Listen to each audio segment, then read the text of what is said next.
ជំរាបសួរដល់ខាងបានដែលឆ្លៀតឱកាសមកដែលសម្ភាសជាមួយខ្ញុំពីរឿងដែលការដែលឆ្លងកាត់ជីវិតរបស់យើងនៅដែលខ្មែរក្រហមណាចាខ្ញុំសូមបង introduce ខ្លួនឯងឈ្មោះហើយនឹងទីលំនៅឆ្នាំណាហើយយើងកើតឆ្នាំណាហ្នឹងហើយសូមជម្រាបខ្ញុំឈ្មោះស្រីសោមសមាលីសម្រិទ្ធសំជាឈ្មោះម្ដាយផងឈ្មោះជាឪពុកផងជានាមតកោហើយឈ្មោះស្រីជាឈ្មោះហៅខាងក្រៅហើយជាឈ្មោះក្នុងជីជាតិគឺឈ្មោះសោមសមាលីហើយខ្ញុំកើតនៅឆ្នាំ1956កើតនៅទីក្រុងភ្នំពេញណានៅចិត្ត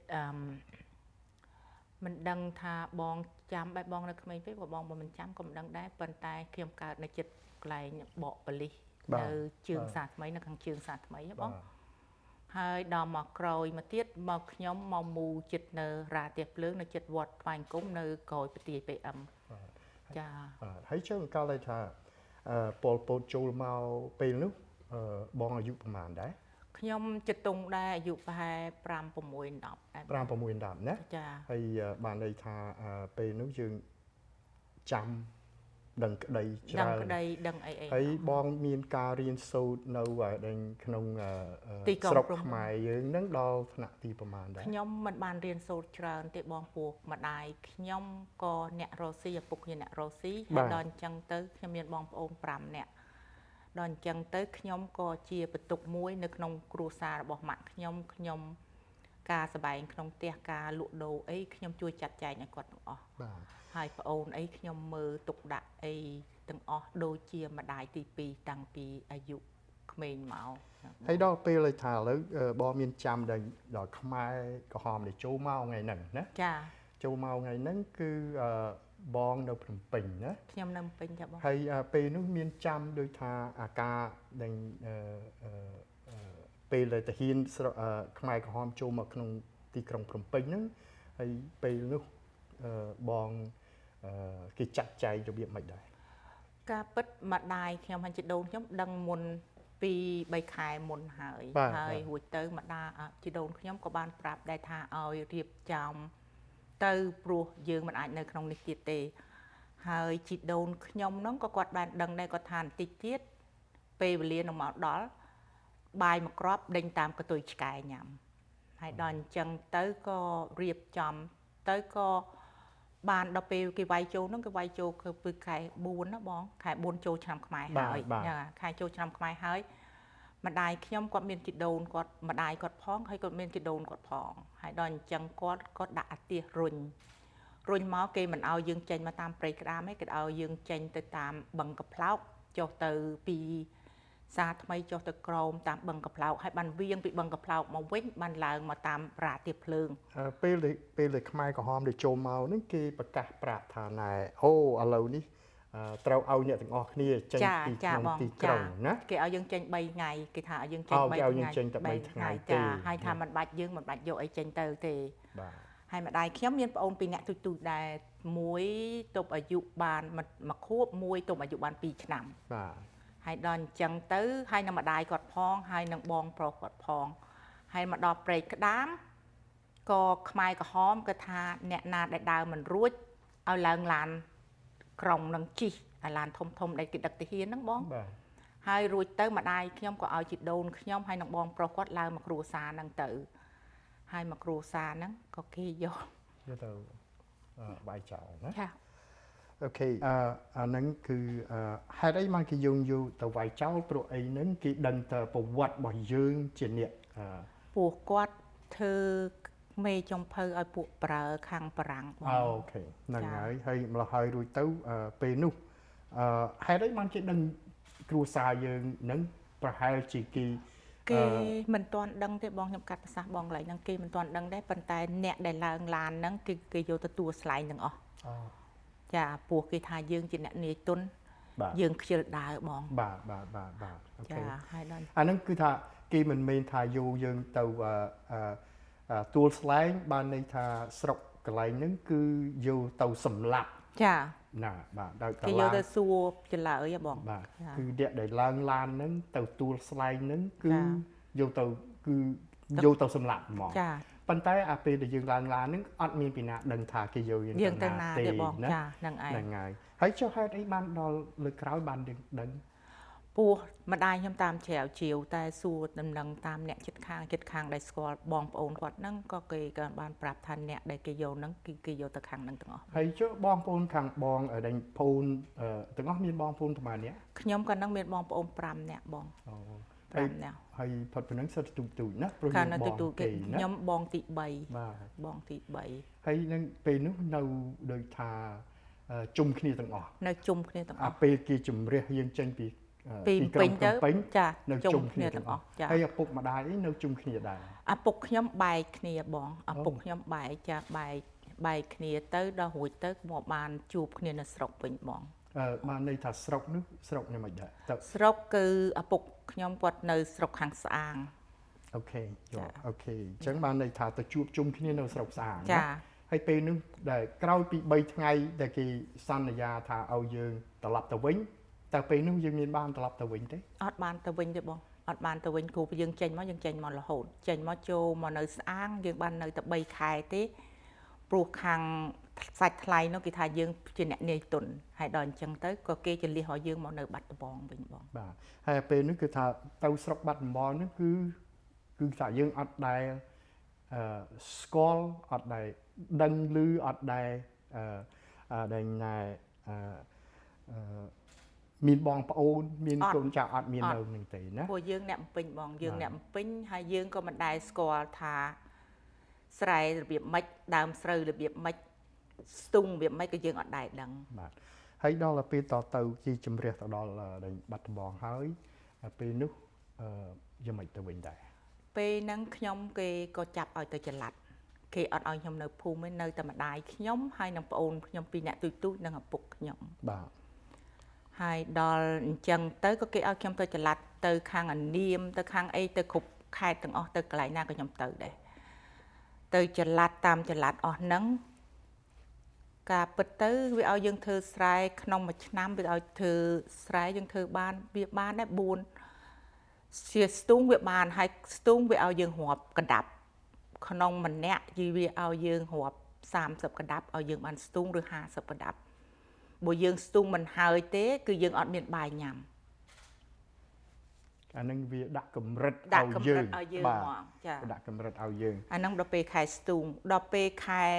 រាំងវាឲ្យយើងកាប់ដីវាស់ម៉ែត្រម្នាក់25ម៉ែត្រ បាទ បើយើងមិនវាស់យើងមិនកាប់ទេវាក៏អត់ឲ្យយើងញ៉ាំដែរហើយមកខ្ញុំធ្វើពីម៉ោង5ភ្លឺទៅដល់ម៉ោង10យប់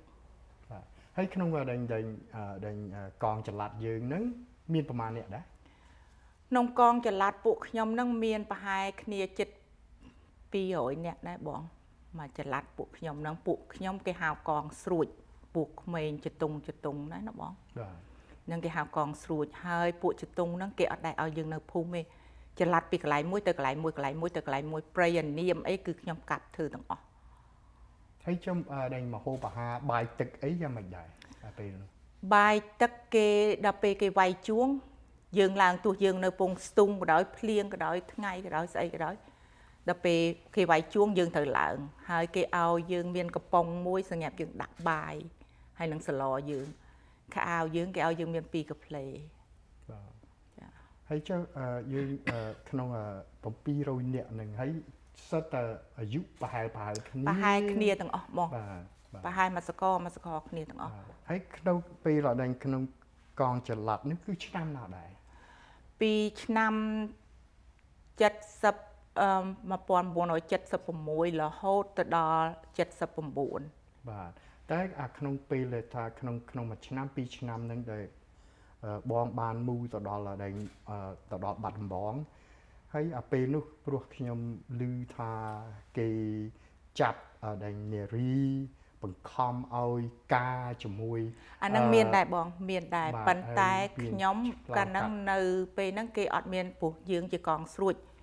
នារីដែលឲ្យចាប់ការមានអាយុចាប់ពី20ឡើងទៅ30គេឲ្យចាប់ការ ពួកយើងនៅអាយុនៅវ័យក្មេងឥឡូវនៅពេញកម្លាំងធ្វើការគេអត់ឲ្យយើងចាប់ការឲ្យបង ចាបាទ ចាគេឲ្យយើងចល័តពួកយើងគេទុកឲ្យយើងប្រើពួកយើងអាចប្រើជួយទៅនេះការងារគេបានបង ហើយក្នុងពេលរយៈពេលដែលថាក្នុងដែល4ឆ្នាំនៅក្នុងកងចល័តហ្នឹងយើងមានមហូបអីគ្រប់គ្រាន់ដែរឬមួយ គឺ យ៉ាង អ ម៉េច ត់ ដែរ បងពោះប៉ះជួនណា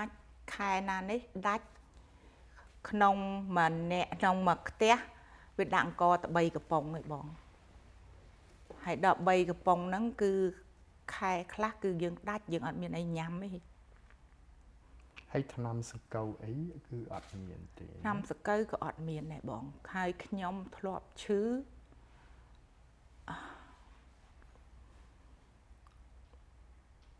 It's okay yeah ព្រោះខ្ញុំ ខ្ញុំធ្លាប់ឈឺដល់ពេលឈឺគេថាយើងចិត្តស្លាប់ហើយគេមិនអាចនេះហើយគេឲ្យគេហៅអាថ្នាំអាចអន្សាយគេឲ្យយើងញ៉ាំបងហើយគេញ៉ាំទៅគេថាបែបយើងបែបមិនរស់ហើយក៏គេយកយើងទៅដាក់មកក្នុងមុងខ្មោចហ៎បង អានឹងក្រោយអានឹងក្នុងជើងចូលប្រហែលជាប្រហែលឆ្នាំ2-3ឆ្នាំហើយ អានឹងក្នុងឆ្នាំ77ហើយនឹង78បង បាទហើយគេយកយើងទៅចោលនៅក្នុង មុងខ្មោចមកចានៅក្នុងមុខខ្មោចហ្នឹងដល់ពេលយើងងើបឡើងទៅយើងថាចុះមិនហេតុអីដែលយើងនៅក្នុងមុងខ្មោចហ្នឹងហើយយើងនឹកឃើញថាបែបគឺយើងបែបមិនរស់ទេក៏មិនមានអ្នកណាត្រូវការអីយើងទៀតណាបងហើយដល់អញ្ចឹងទៅយើងទៅនេះទៅយើងភ្ញាក់ឡើងយើងដឹងខ្លួនឡើងវិញទៅក៏យើងគេថាយើងអត់ងាប់ក៏ពេលប្រើយើងទៀតទៅធ្វើការទៀតទៅអានាមទៅអីទៅហើយរួចទៅចាស់នៅភូមិហ្នឹងក៏ប្រាប់ថាមីងាឯងបើទៅតាមអានាមអត់មានអីញ៉ាំល្អកាប់មេឃតាមព្រៃវល្លិអីទៅយើងញ៉ាំហើយរួចទៅខ្ញុំក៏ធ្វើតាមចាស់អស់ហ្នឹងទៅខ្ញុំក៏ញ៉ាំវល្លិអស់ហ្នឹងទៅក៏ខ្ញុំអត់បានឈឺទៀតតាំងពីខ្ញុំទៅគេងមុងខ្មោចហ្នឹងតាំងពីហ្នឹងទៅក៏ខ្ញុំឈប់ឈឺរហូតទៅក៏ខ្ញុំទៅចល័តរហូតតាមហ្នឹងរហូត ពេលលេថាគេយូរយើងទៅដាក់កន្លែងមុងខ្មោចដែលយើងមានជំងឺធ្ងន់ហើយពេលនោះអាយុប្រហែលដែរ កាលហ្នឹងអាយុដូច6 7 10ហើយបងចាហើយក្រៅពីអដែងឈឺកាត់ហ្នឹងគឺមានតែម្ដងនឹងទេតែឈឺធ្ងន់ ចាឈឺធ្ងន់គឺថាយើងអត់សង្ឃឹមថារស់ទៀតទេព្រោះថាវាអត់មានមហូបអីមានអីញ៉ាំហើយយើងសោះស្បែកហើយឆ្អឹងបងហើយដល់ពេលអញ្ចឹងទៅគេឲ្យថ្នាំយើងញ៉ាំដែរប៉ុន្តែគេថាយើងបែបមិនរស់ហើយគេដាក់នៅមុងខ្មោចហ្នឹងងាប់ក៏ងាប់រស់ក៏រស់ទៅណាបងចា ហើយក្នុងអដែងចំណោម200នាក់ដែលក្នុងដែលមិត្តអដែង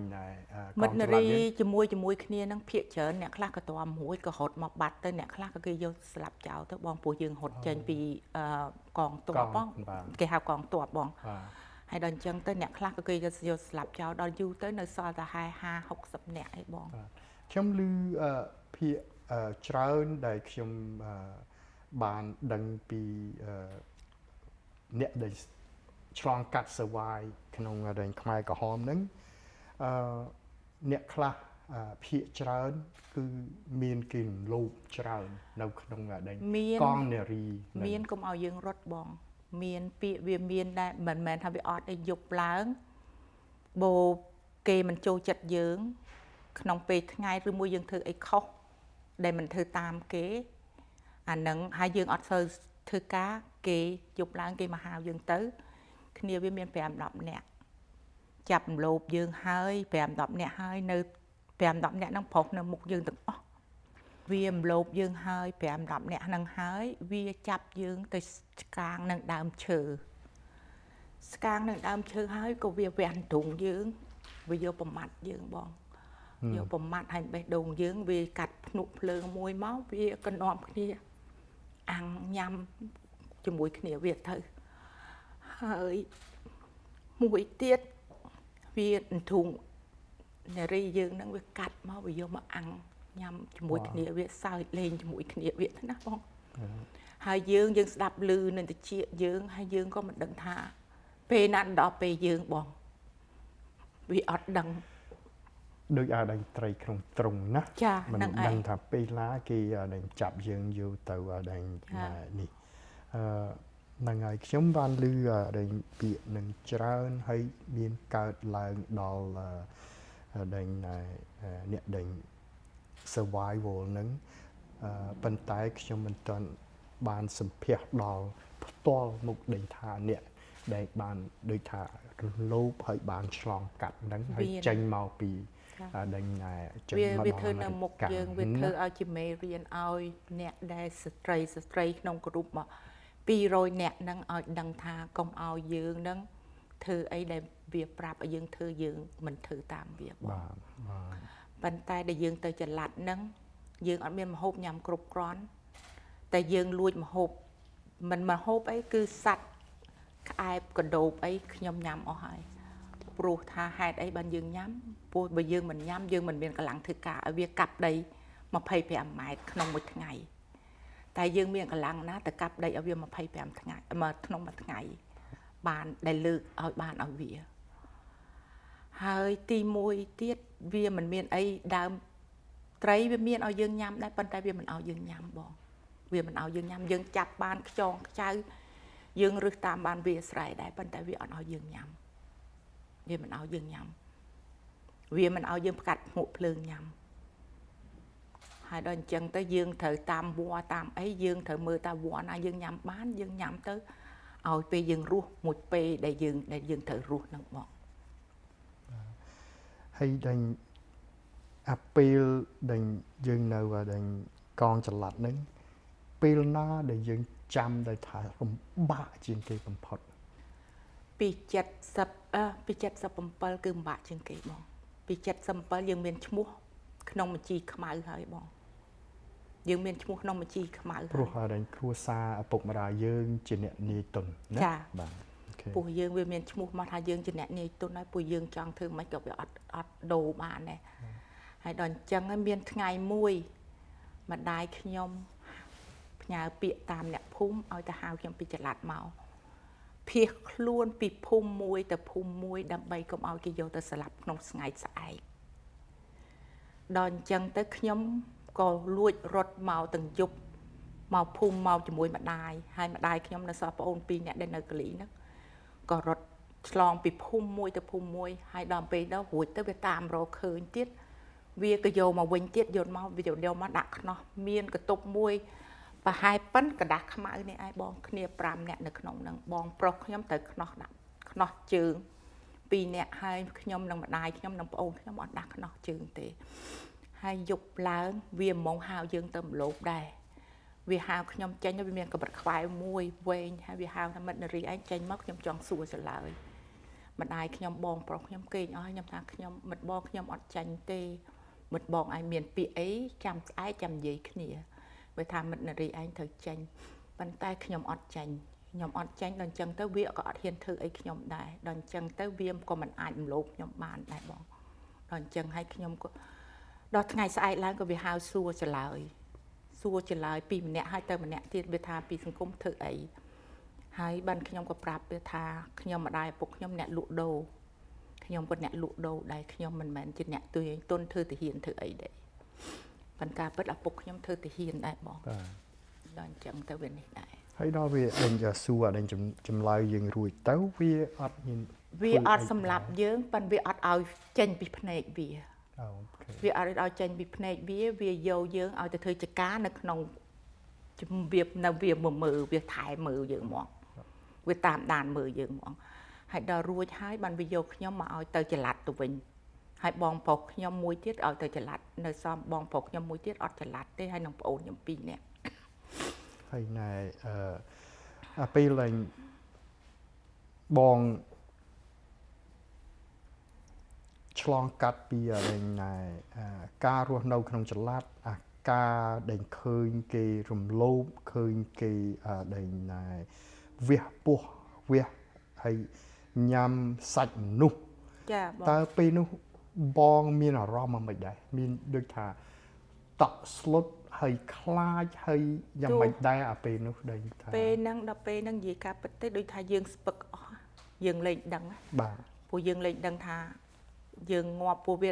ដឹកដៃមនុស្សនៅមុខយើងទាំងជួរទៅហើយហ្មង ប៉ុន្តែមិនដឹងថាពេលណាវាមកហៅយើងអាហ្នឹងវិញអញ្ចឹងដល់ពេលអញ្ចឹងទៅយើងទោះថាយើងភ័យគឺយើងមិនដឹងថាយើងទៅធ្វើម៉េចដល់អញ្ចឹងទៅយើងមានតែនៅស្ងៀមមានតែ silent បណ្ដោយហើយពេលដឹងថាណែពេលនោះអាយុបង6 7ដណ្ដប់ណាពេល6 7ដណ្ដប់តើពេលនោះក្នុងអាការគិតរបស់យើងអារម្មណ៍របស់យើងអាការdream របស់យើងដែលថានេះមានអ្វីដែលថាធ្វើឲ្យយើងចង់បានចង់ឃើញចង់អីទេអាពេលនោះតែយើងមានអត់ទេគេថាអត់គឺអត់ហ្មងគឺថាសូន្យហ្មងគឺហេតុអីបានថាសូន្យពោះវាយើងឃើញនៅមុខយើងហើយខ្លាចពេលហ្នឹងវាធ្វើឲ្យយើងតក់ស្លុតខ្មែរយើងដូចថាវាស្ពឹកអស់ហើយបងវាស្ពឹកអស់វាដូចថាកាំងវាថា frozen ហើយយើងវាលេងដឹងនេះហើយបាទហើយណែហើយពេលដែលក្រោយមកទៀតហ្នឹងពូដែលខ្ញុំទៅចល័តហ្នឹងហើយរួចតែខ្ញុំចេញដែលវាអត់យកទៅស្លាប់ទៅវាយកមកដាក់នៅក្នុងវត្តសំរោងក្នុងវត្តសំរោងហ្នឹងនៅក្នុងពីមុខវត្តហ្នឹងនៅពហិវាដាក់សេតអ្នកទោសអ្នកដែលអត់សួរច្លើយហើយវាមានកន្លែងមួយទៀតវាដាក់នៅកន្លែងដូចជាកុដរបស់លោកអញ្ចឹងទូចប្រហែលប៉ុណ្នេះឯងធំជាងនេះបន្តិចតែប៉ុន្តែរួចទៅវាដាក់មនុស្សស្ងាត់សួរច្លើយហើយដល់នៅពីក្រោយវត្តនឹងចេញពីលបងវត្តមកវាមានស្រះមួយគឺស្រែពីដើមវាស្រែប៉ុន្តែឥឡូវវាអត់មានស្រែទៀតទេគេធ្វើផ្ទះអស់ហើយគេកាប់អីអស់ដើមថ្នោតជុំវិញហើយនៅស្រែហ្នឹងវាមានស្រះទឹកមួយយ៉ាងធំវាវាយមនុស្សទម្លាក់មានថ្ងៃមួយខ្ញុំចេញពីចុះពីកន្លែងខ្ញុំសារៈហ្នឹងក៏ខ្ញុំដើរចេញទៅរវល់អីយើងដូចថាយើងបេះដើរកតិចឈើកតិចអីផ្លែដើមឈើដើមអីញ៉ាំទៅណាបងហើយដល់ពេលខ្ញុំចេញទៅក៏ជួបពួកក្មេងៗដែលគេបញ្ជូនដែលគេដឹកមកគ្នាមកខ្សែហ្នឹងទៅគេសួរថាមិត្តនារីឯងទៅណាថាមិត្តបងខ្ញុំអត់ទៅណាទេខ្ញុំចង់ទៅរកកន្លែងបត់ជើងតូចហើយដល់អញ្ចឹងថាមិត្តនារីឯងនៅកន្លែងណាទៅកន្លែងមិត្តនារីឯងវិញមកការមិត្តនារីឯងអត់មានមកកន្លែងនេះទេហើយដល់ខ្ញុំដើរមកវិញទៅក៏វានាំគ្នាមកជួបបិទមុខទាំងអស់យកទៅប្រហែលគ្នាជាង10នាក់យកទៅវាយចោលបងណែបងដែលមានបងប្អូនទាំងអស់5នាក់ណាចា5នាក់ហើយពេលដែលថាពេលដែលបងចូលដែលដែលខោដាំងនេះចរុំថ្មីនៅចល័តណាបងចាចូលចល័តហ្នឹងវាបែកបាក់គ្នាអស់ហើយមិនអញ្ចឹងចាបងហើយចូលណែបងប្អូនទាំងអស់ដែល4នាក់ទៀតហ្នឹងទៅខាងណាខាងណីអត់យើងអត់ដឹងទេណា2នាក់ទៀតទៅនៅទូចបង2នាក់នៅទូចហើយបងប្រុសខ្ញុំមួយទៀតគាត់ឈឺទៅដល់អញ្ចឹងទៅគេអត់ឲ្យទៅចល័តហើយដល់បងប្រុសខ្ញុំមួយទៀតដល់បងគេទាំងអស់នោះទៅចល័តមួយខ្ញុំហើយខ្ញុំម្ដាយខ្ញុំនៅភូមិអត់មានរបបដល់ពេលណាខ្ញុំមកចល័តនៅខាងកបីស្អុយនៅខាងតួកសាំងនៅខាងអីទៅវាមកចិត្តភូមិហ៎បងអ្នកបាត់ដំបងបងបែបស្គាល់ជួសាំងនៅកបីស្អុយអីហ្នឹង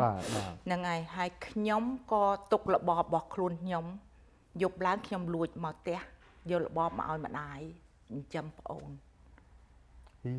ប្រមាត់នៅតែធំដែរណាចាព្រោះបូមិនធ្វើអញ្ចឹងប្អូនស្លាប់អស់ទៀតហើយព្រោះប្អូនទូចហ្នឹងនៅជាមួយម្ដាយបានន័យថានៅភូមិអត់មានមហូបអត់មានចំណីអត់មានអីទេចា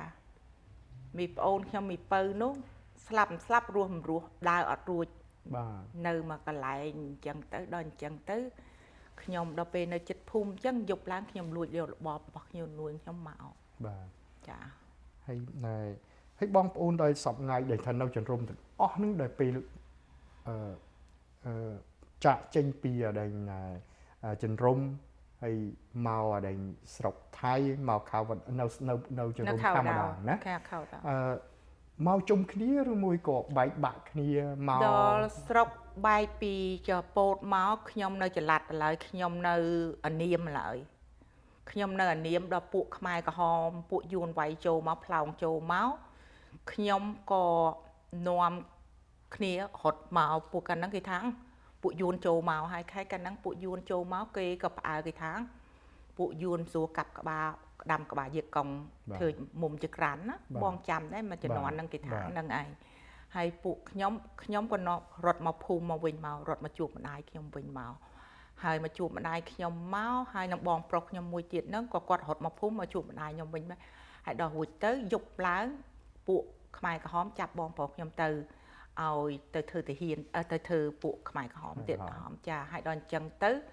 ម្ដាយខ្ញុំគាត់ខ្លាចគាត់ក៏ចេញពីតែភូមិដែលខ្ញុំនៅហ្នឹងមកនៅនរាវិញមកនៅក្នុងវត្តវិញក៏មកនៅក្នុងវត្តទៅក៏រួចទៅក៏គេកាប់ចាក់ជុំវិញហ្នឹងក៏ចិត្តកាប់មនុស្សទាំងរស់ហ្មងបងក៏បាត់ខ្វាយវាកាប់មនុស្សទាំងរស់ហ្មងបាទកាប់ដល់អញ្ចឹងទៅក៏ម្ដាយខ្ញុំក៏ថាងបែបនៅមិនកើតទេហើយបងប្រុសខ្ញុំមកជ្រុំមករកស៊ីជ្រុំមុនបងហើយដល់អញ្ចឹងទៅបានម្ដាយខ្ញុំមកតាមកាលហ្នឹងយើងចេញមក79ផ្លូវវាអត់ទាន់ល្អដែរហើយដល់អញ្ចឹងទៅពួកខ្ញុំហើយនឹងម្ដាយខ្ញុំហើយប្អូនខ្ញុំ2នាក់នោះក៏មិនហ៊ានដើរតាមភូមិដែរក៏ដើរតាមវាលស្រែដើរកាត់តាមភ្នំបងកាត់តាមភ្នំបានចូលមកតាមព្រំគោកជួងគោកអីហ្នឹងទៅបងចាបានន័យថាយើងចេញមក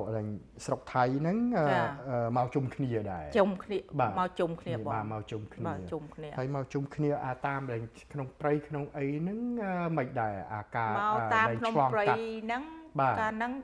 បងឲ្យលុយគេដោយតែគេនាំផ្លូវឲ្យយើងដើរបង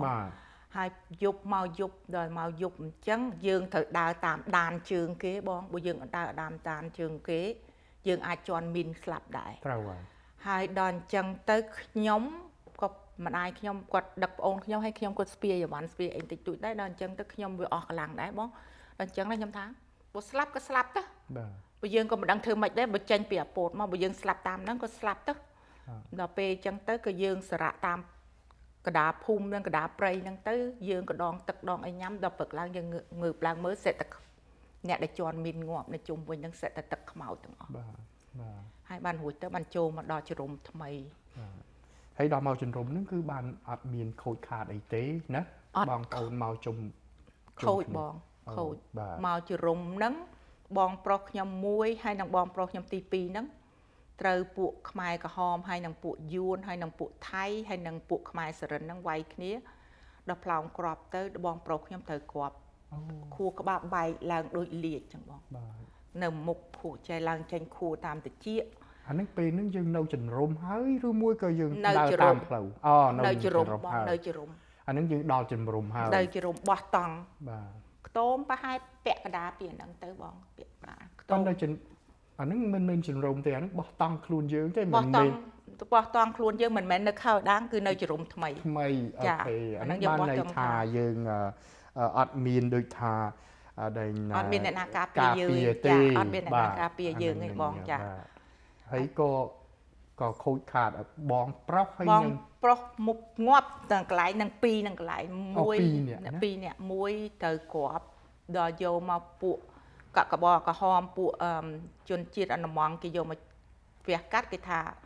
ប្រហែល 5% នឹងរស់ 5% ទៀតមិនរស់ទេហើយដល់អញ្ចឹងទៅម្ដាយខ្ញុំក៏គាត់ថាបងប្អូនកើតអីស្លាប់អស់ហើយនៅសល់តែកូនឥឡូវកូនក៏ទៅទៀតធ្វើមិនធ្វើទៅដល់អញ្ចឹងទៅក៏គេជួយតាមហ្នឹងគេដឹកមកខោដាងទៅបងដឹកខោដាងដល់រួចទៅក៏គាត់បានជាសះស្បើយទៅប៉ុន្តែគាត់អត់ដូចមនុស្សដើមធម្មតាគាត់ធ្វើអីគាត់និយាយអីវាមិនច្បាស់វាដូចកូនក្មេងអញ្ចឹងបានន័យថាបងប្រុស2នាក់ហ្នឹងរស់ស្លាប់មួយប៉ុន្តែមួយទៀតនៅចាមួយទៀតងាប់មកកន្លែងស្លាប់មកកន្លែងបងហើយឥឡូវដល់នេះទៅយើងនៅសល់តែប្រហែល3នាក់ទេសល់3នាក់បងឥឡូវនេះសល់3នាក់នៅចានៅជ្រុំសល់3នាក់4នាក់ទាំងខ្ញុំបងបាទ4នាក់ណាហើយពេលនោះខ្ញុំចង់ដូចថាសួរពីរឿងដែលស្រុកនៅដែលស្រុកខ្មែរយើងខ្មែរក្រហមក្នុងរយៈពេល4ឆ្នាំហ្នឹងណាក្នុងរយៈពេល4ឆ្នាំហ្នឹងដែលយើងជួបតែឧបសគ្គដែលថាមិនស្មានដល់ក្នុងโลกនេះដែលមានរឿងនឹងដែលកើតឡើងចំពោះមនុស្សយើងណាមានអីដែលបងអាចនិយាយថាប្រាប់ប៉ុន្តែបងប្អូនយើងខ្ញុំដូចថានឹកមិនស្មានដែលថាខ្មែរគ្នាឯងជនជាតិគ្នាឯង សាសគ្នាឯងពុទ្ធសាសនាគ្នាឯងដែលស្លាប់ខ្លួនឯងហើយមិនដឹងថាឬមួយអ្នកណាមួយដែលនៅក្រោយខ្នងក៏សាហាវខ្លាំងម៉េចដែលហ៊ានលើកដៃដែលចាប់កូនង៉ែទុំកើតក៏ហ៊ានយកទៅបោកនៅជានៅដើមឈើបាទអានឹងវិញអញ្ចឹងបងហើយដល់ពេលយើងក៏មិននឹកស្មានថាយើងបានមកជួបដល់ថ្ងៃដែលមកជួបដល់ពេលហ្នឹងដែរដែលយើងថាដល់ពេលយើងនេះទៅយើងគិតឃើញថាបើយើងមិនធ្វើតាមគេយើងក៏ស្លាប់បាទដល់អញ្ចឹងហើយយើងមានតែចិត្តមួយគឺថាអត់មានគិតអីទាំងអស់គឺគិតថាវាឲ្យយើងធ្វើអីយើងត្រូវធ្វើហ្នឹងបងបាទវាឲ្យយើងទៅឆ្វេងគឺយើងទៅឆ្វេងវាឲ្យយើងទៅស្ដាំវាទៅស្ដាំពួកខាយើងឃើញដែលអ្នកវាស្លាប់នៅមុខយើងគ្រប់ពេលគ្រប់វេលាហើយយ៉ាហើយដល់អញ្ចឹងទៅមាននេះណាហើយក្នុងអី200នាក់ហ្នឹងតាមស្មានមើលសល់ប្រហែលប្រមាណអ្នកអីដែរតាម200នាក់ហ្នឹងដែលដល់ពេលនេះមកចាញ់ចល័តមកឃើញនៅសងៃឃើញនៅប្រមាណអ្នកនៅបាត់ដំបងហ្នឹងដែលខ្ញុំទៅវិញហ្នឹងខ្ញុំស៊ើបសួរដែរបងមួយទៀតគឺថាជាមិត្តមួយដែលមិត្តចិត្តស្និទ្ធមួយខ្ញុំញ៉ាំជាមួយគេងជាមួយស្លៀកក្អាវជាមួយគ្នាតែមួយសកលគ្នាហ្នឹងប៉ុន្តែនាងហ្នឹងជាអ្នកភូមិបាត់ដំបងហ្នឹងហ្មងជាអ្នកកំណើតនៅបាត់ដំបងហ្នឹងហ្មង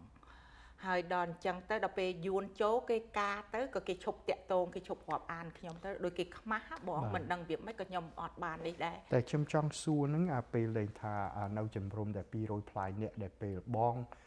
ឃ្លាតចាក់ពីជំរុំនឹងចេញមកហើយហ្នឹងសល់ប្រមាណនេះពេលដែលថាពេលណាបែកគ្នាហ្នឹងបងប្រហែលនៅប្រហែល30-40នាក់អស់ច្រើនដែរនិយាយចឹងណាបាទប្រហែលសល់30នាក់ប៉ុន្តែ30នាក់ហ្នឹងដល់បើខ្ញុំជ្រាវជ្រាវទៅនៅប្រហែលបាន10នាក់ទៀតទេបងបាទវាទៅទាំងអស់ចង់ទៅទាំងអស់200នាក់ហ្នឹងបាទបានន័យថាណែអត់គឺអត់ដែលមហោបអាហារហើយនឹងដែលឆ្នាំសង្កូវហើយនឹងយើងដល់អ្នកខ្លះតែទ្រាំអត់បានបងដល់ទ្រាំអត់បានវាលួចរត់ទៅដល់អញ្ចឹងទៅគេយកស្លាប់ចោលចា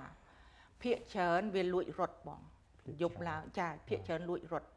ហើយលួចរត់ពួកកូនឆ្លូបទូចហ្នឹងវាដើរតាមកតុបយើងយប់ឡើងវាដើរតាមកតុបយើងហ៎បងវាមើលអ្នកណាគេងឬអ្នកណាមិនគេងហើយដែលយើងនេះអញ្ចឹងទៅយើងដូចខ្ញុំខ្លាចបើយើងដូចជាអ្នកអំពេញហើយយើងមានឈ្មោះជាកូនអ្នកនាយតុនមួយដែរហើយដល់យើងមិនដែរធ្វើស្រែធ្វើអីយើងមិនដែរស្គាល់ចលេនស្គាល់អីដល់ពេលយើងទៅយើងខ្លាចដែរដូចឆ្លើងអីនៅបាត់ដំបងឆ្លើងច្រើនណាបងបាទប៉ុន្តែបើយើងខ្លាច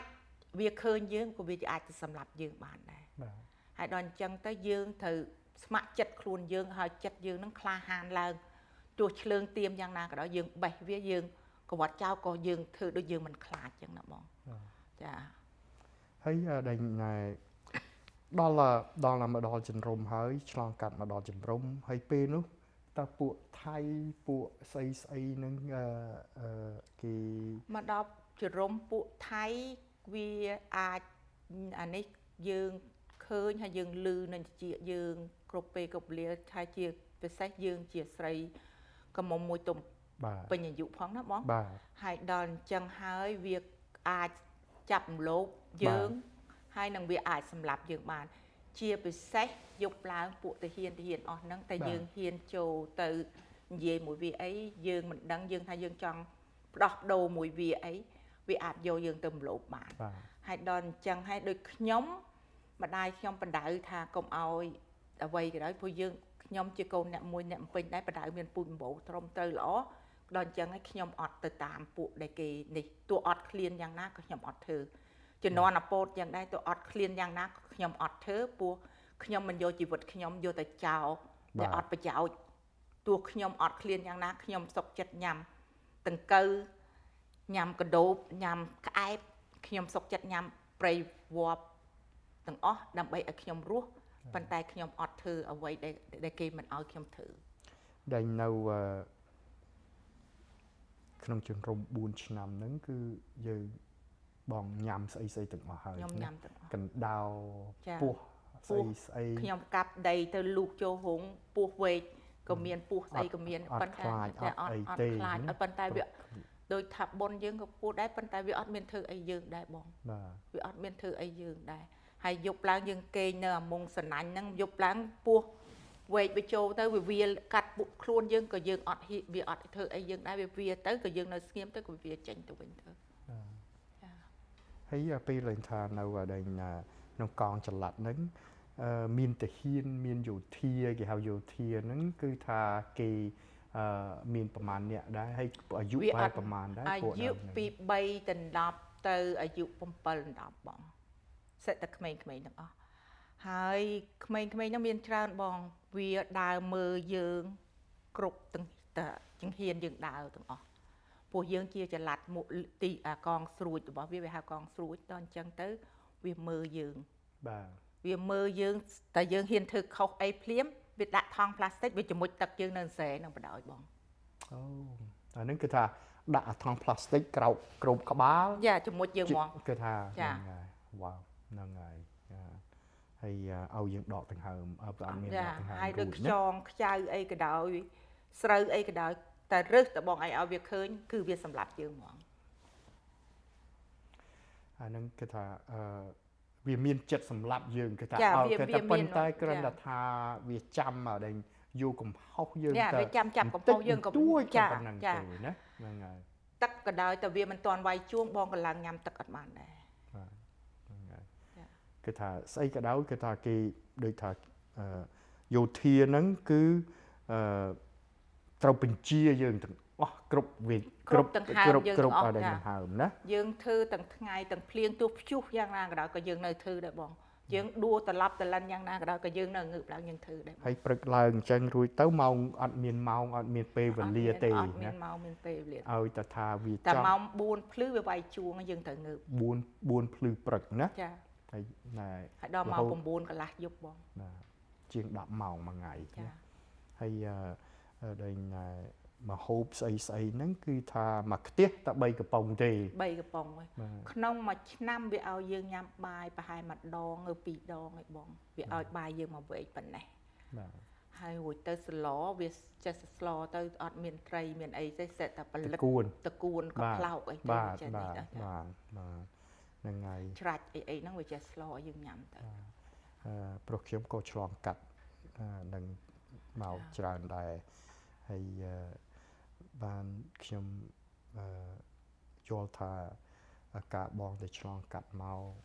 ក្នុងរយៈពេល4ឆ្នាំហ្នឹងខ្ញុំអាច feel ដឹងបានពីការលំបាកបាទហើយខ្ញុំក៏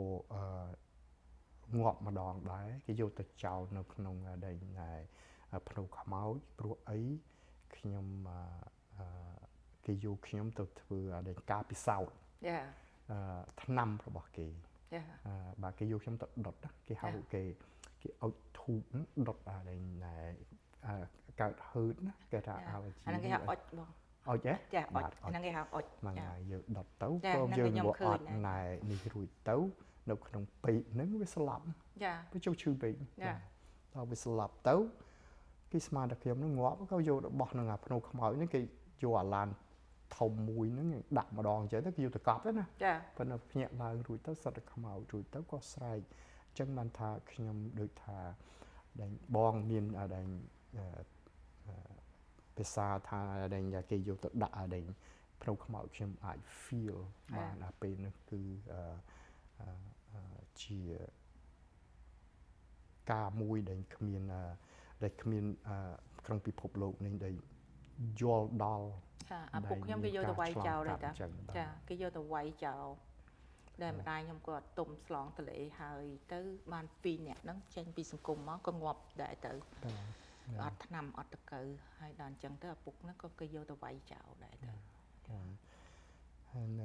ជាពិសេសនៅក្នុងវត្តសំរោងហ្នឹងគឺថាខ្លាំងមែនតែនគឺកន្លែងហ្នឹងវាដូចកន្លែងគេសងាប់វាយសួរច្លើយច្មងហើយចាំថ្ងៃស្លាប់ដល់កន្លែងហ្នឹងខ្ញុំបាទហើយក្នុងរយៈពេល4ឆ្នាំឥឡូវការឆ្លងកាត់បោះបង់ពីដែលឆ្នាំ1975ចារហូតដល់79ចាហើយរហូតដល់ឆ្លងកាត់ដល់ថៃចាសុំបង ដោះស្រាយពីរឿងការ feeling របស់យើងហ្នឹងកាលណាដែលថាបងដែលថាចាំច្បាស់ជាងគេហើយកិច្ចការខ្លះដែលបងបានសវាយដល់ថ្ងៃនេះហេតុអីបានបងសវាយដល់ថ្ងៃនេះព្រោះយើងធ្វើយើងអ្វីដែលធ្វើឲ្យយើងបានរស់នៅបានដល់ដល់ជីវិតយើងដែលបានឆ្លងទៅដល់ថៃពី4ឆ្នាំជំនាន់ឪពុកដូចខ្ញុំមានប្រសាសន៍ប្រាប់បងអញ្ចឹងគឺថាសំខាន់ដូចថាអាយុយើងមិនដឹងពេលណាដល់អញ្ចឹងហើយខ្ញុំធ្វើអីស្ដាប់តាមគេទៅដល់អញ្ចឹងទៅយើងប៉ុន្តែយើងមិនអាចដឹងទៅពេលណាវាដែលមិនចូលចិត្តយើងទី1សាច់ឈាមយើងវាសទៀតទី2យើងមានឈ្មោះយើងជានាយទុនរួចហើយទី3ដែលយើងមិនដឹងថាថ្ងៃណាមួយដែលគេចុចឈ្មោះយើងត្រូវយើងរស់នៅមិនដឹងថាងាប់រស់កំរស់ដូចជាខ្មោចរួចហើយដល់អញ្ចឹងទៅយើងមិនមានអត់មានថ្ងៃដែលថាគិតទៅមុខក្នុងថ្ងៃស្អែកវាមិនយើងអត់គិតទេព្រោះគេយប់នេះងើបស្អែកឡើងដឹងថាកិច្ចការអ្វីដែលវាឲ្យយើងធ្វើយើងត្រូវធ្វើបើយើងមិនធ្វើទេមិនដឹងថាយើងងាប់ក្នុងថ្ងៃហ្នឹងឬមួយយើងងាប់ក្នុងយប់នេះបានន័យថាបងដែលយើង survive មកដល់ថ្ងៃដែលក្នុងរយៈពេល4ឆ្នាំហ្នឹងបានន័យថាគឺគេប្រាប់ថាឲ្យយើងធ្វើអីយើងធ្វើហ្មងអត់មានថាយើងអត់មានហ៊ានពួកយើងឃើញនឹងភ្នែកយើងហើយទី1យើងសុកចិត្តងាប់ដោយអត់ឃ្លានទី2យើងមិនងាប់ឲ្យគេរំលោភយើងទី3យើងមិនងាប់ឲ្យគេវះយើងស៊ីសាច់យើងទាំងរស់អាហ្នឹងវាអញ្ចឹងហ៎បងអញ្ចឹងហើយបានថាហេតុអីបានយើងមិនទៅតាមគេព្រោះទី1យើងជាអ្នកមានពូជម្បូរត្រឹមត្រូវដែរហេតុអីដែលយើងយកខ្លួនយើងទៅឲ្យវាហែកស៊ីដូចជាសាច់ខ្លាអាកន្លែងហ្នឹងជួនកាលយើងអត់អាចដូចថា control បានដែរណាជួនកាលហ្នឹងវាស៊ីសងពេលណាវាយល់ថាអញ្ចឹងហើយបានយើងធ្វើឲ្យយើងខ្លាចយើងទៅឲ្យវាមិនស្បាយចិត្តអានេះគឺវាយកយើងទៅសម្លាប់លេងទៅជីវិតយើងក្នុង4ឆ្នាំហ្នឹងដូចជាជីវិតមួយដែលអត់មានទៀងទាត់ទេក្នុងពីមនុស្សទៅមកមនុស្សគឺខុសគ្នាទាំងអស់ព្រោះវាមើលយើងគ្រប់ដង្ហើមយើងចេញចូលបងវាមើលយើងហើយពាក្យសម្ដីយើងនិយាយយើងអត់ហ៊ាននិយាយដែរព្រោះថាយើងនិយាយទៅជាវាមានអញ្ចាំងទាំងអស់ហើយដល់អញ្ចឹងយើងអត់ហ៊ាននិយាយទេព្រោះយើងឃើញនៅមុខយើងហើយយើងឃើញតែគេយកយប់ឡើងគេយកអ្នកដែលនៅជិតខាងយើងទៅហើយដល់អញ្ចឹងទៅយើងអត់ហ៊ានធ្វើអីទាំងអស់បាទហើយដូចចូលមកក្នុងខោឯដាងចូលមកក្នុងជ្រុំថ្មីដូចតែពេលក្របខ្លោងអញ្ចឹងដល់ពេលយើងរត់ទៅយើងថាយើងចេញពីអាពតយើងអត់ឃ្លានដោយសារស្លាប់តែពេលយើងចូលមកដល់ខោឯដាងដែលវាវាយគ្នាចូលមកជ្រុំថ្មីដែលវាវាយគ្នានោះក្របដែលវាបាញ់គ្រប់ទិសទីតែបងមានគិតថាបងរត់ទៅពួនកន្លែងណាកើតអត់មានរត់ពួនកន្លែងណាកើតទេដល់អញ្ចឹងទៅបងថាមុនក្រោយងាប់ក៏ងាប់មិនដឹងថាងាប់វាមិនហើយដល់សប្តាហ៍ថ្ងៃនេះគឺដែលអ្នកដែលបានរស់នៅគឺបងប្អូននៅ4នាក់ហ្នឹងហើយនឹងម្ដាយណាម្ដាយក៏រស់នៅដល់សប្តាហ៍ចាម្ដាយខ្ញុំខូចបាត់ហើយបងអូខេប៉ុន្តែនៅមកដល់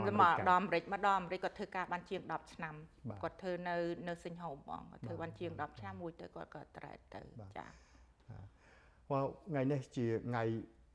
សំណាងល្អដែលចំពោះបងហើយនឹងបងប្រុសបានហោះពី state ឆ្ងាយមកដើម្បីមកជួបជុំគ្នាសម្ភាសពីរឿងការឆ្លងកាត់របស់បងក្នុងរយៈពេល4ឆ្នាំដែលនៅជាមួយខ្មែរក្រហមហើយការភាសាពិភាក្សាជុំគ្នាថ្ងៃនេះដើម្បីឲ្យអ្នកបងប្អូនទាំងអស់ដែលជំនាន់ក្រោយបានដឹងឮហើយឲ្យបានសង្ឃឹមថាអ្នកដែលជំនាន់ក្រោយមានការយកចិត្តទុកដាក់ហើយការរៀនសូត្រដឹងពីការប្រវត្តិរបស់ដែលខ្មែរយើងដែលថាមានការជូរចត់ណានេះឲ្យបានដឹងឮហើយកុំឲ្យដូចថាមានរឿងអញ្ចឹងកើតឡើងទៀតតទៅមុខទៀតបងចាប៉ះជួនណាខ្ញុំក៏មិនយល់ថា